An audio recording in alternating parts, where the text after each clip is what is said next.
What's up, Sushi Squad? We back in some more Trove, and today we're going to be doing a brief video talking about the class gem ability for the Bard, as well as talking about its subclass ability. So we'll get into the subclass ability post-haste. The subclass ability, not entirely useful, but basically it's going to end up giving you crit damage based on the level of the class, and then it's going to end up giving you passive buffs based on the power rank of the character. So what that means is that the power rank itself is always going to end up affecting this ability, where the level is going to end up affecting this ability. So you can see with the knight, for example, increased movement speed when riding a mount is based off of your power rank. So every 5,000 power rank, you're going to end up seeing an increase to the buffs that end up happening. But generally speaking, this is not that great.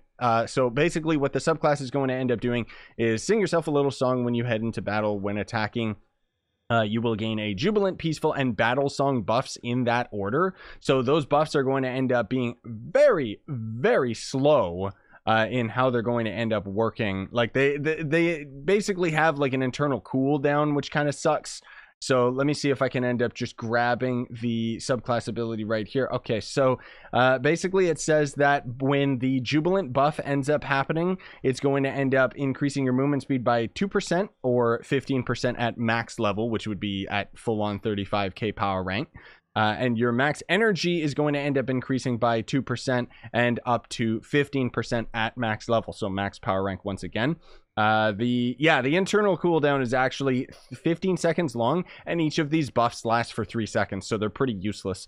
The peaceful buff, however, is going to end up giving you 1% max, 1% to your life gain when dealing damage. That's actually life steal. I don't know why they explain it that way in the patch. It's kind of weird, but it can end up going to a 5% total life steal and when you're at maximum power rank. And then the battle buff is going to end up gaining you an increased attack speed by 2% or 15% when you're at 35k. Again, that's going to end up increasing for every 5k power rank.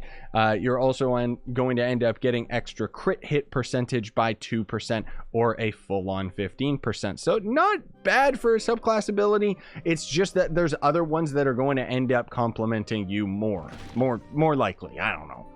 And then the Bard subclass, or the Bard class gem ability, I should say, is going to end up being really, really good. So I'll show you guys a little example of this because I ended up getting footage of it. This is what the class, or this is what the class looks like with its base attack without the class gem. And then, of course, when you end up applying the class gem, it's going to end up increasing in its range very, very drastically, as you can see. The other big thing that the class gem is going to end up doing is changing your ultimates. So the epic riff is pretty much always going to end up being the same because that's just starting the timer for the ult. And then, just a brief summary is every time we end up completing these actions, we'll slowly end up getting stacks, which unlocks different ultimate abilities and different passive abilities and junk like that, whatever.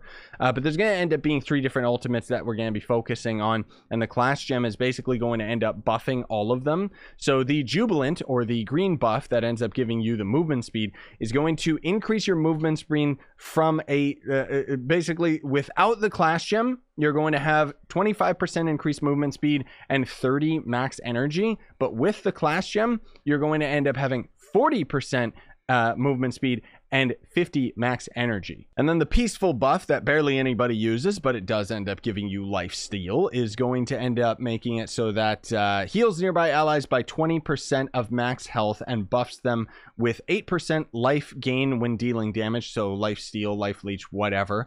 Additionally, stuns nearby enemies for 1.5 seconds. That is going to end up being the base version, but then with the class gem, it's going to end up healing nearby allies for 45% of their max health and buff them with a 15% life gain when dealing damage. And additionally, it's going to end up stunning nearby enemies for 3 seconds. So that is considerably better, but still not really an ultimate ability that most people end up using because you don't really need that at the end game. It's just kind of a waste of time. And last but not least, there's going to end up being the battle song, which the original version triggers an explosion around the Bard, dealing 600% magic damage to nearby enemies and temporarily redirects aggro to the player. Buffs nearby allies with 30% physical and magic damage and 20 critical hit. And then with the class gem ability, you're going to end up having your explosion deal 800% magic damage to nearby enemies, temporarily redirecting aggro to the player.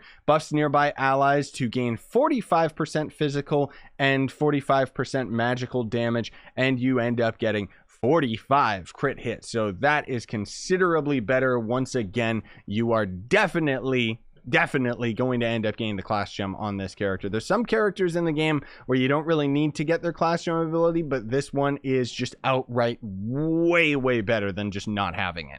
Either way, I hope you found the video helpful. Thanks for watching, guys. I've got a lot of stuff that I'm doing in real life personally, so that's why this is probably going to end up being the only video today. I'll try and stock up some more stuff for over this week, though. Have yourselves a fantastic day, gamers.